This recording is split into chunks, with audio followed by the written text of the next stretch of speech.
Hello friends, welcome to Alia's journey. இன்றைக்கி நம்ம சேனலில் என்னோடய ஸ்டைலில் சிக்கன் குழம்பு எப்படி வைக்கிறதுன்னு பார்க்கலாம் வாங்க. இதோட இன்க்ரீடியன்ட்ஸ் லிஸ்ட் வந்து டிஸ்கிரிப்ஷனில் கொடுத்துருக்கேன், வேணுங்கிறவங்க செக் பண்ணிக்கோங்க.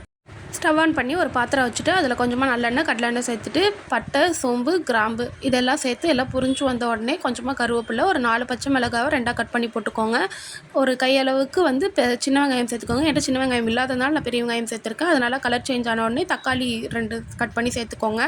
இதெல்லாம் நல்லா வெந்த உடனே இஞ்சி பூண்டு பேஸ்ட் கொஞ்சம் சேர்த்துட்டு ராஸ்மெல் போன அப்புறமா மஞ்சத்தூள், உப்பு சேர்த்துக்கோங்க. நல்லா மிக்ஸ் பண்ணி விட்டுட்டு இதில் நம்ம கட் பண்ணி வாஷ் பண்ணி வச்சுருக்க 1/2 kg சிக்கன் ஆட் பண்ணி நல்லா மிக்ஸ் பண்ணி விட்டுருங்க. சிக்கன் வேகிறதுக்குள்ளே நம்ம வந்து மசாலா ரெடி பண்ணிடலாம் வாங்க.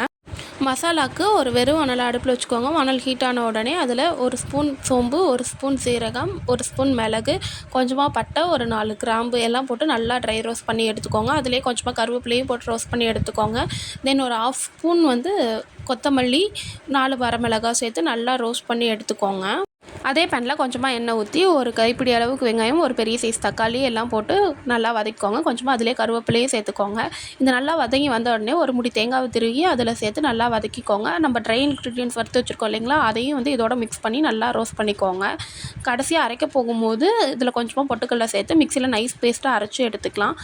தென் நம்ம வதக்கி வச்சுருக்க சிக்கனில் வந்து கொஞ்சமாக தண்ணி சேர்த்துட்டு அதில் 1 ஸ்பூன் மிளகாத்தூள் போட்டு நல்லா மிக்ஸ் பண்ணிக்கலாம். இதுலேயே வந்து இப்போ நம்ம அரைச்சி வச்சுருக்க பேஸ்ட்டை வந்து சேர்த்துட்டு தேவையான அளவு தண்ணி ஊற்றி இதை வந்து நம்ம ஒரு 10 மினிட்ஸ் கொதிக்க விட்டுடலாம்.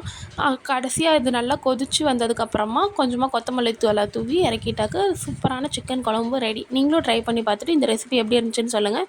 இதே மாதிரி வீடியோஸ் வேணுன்னா என்னோடய சேனலை மறக்காமல் சப்ஸ்கிரைப் பண்ணிக்கோங்க. தேங்க்ஸ் ஃபார் வாட்சிங்.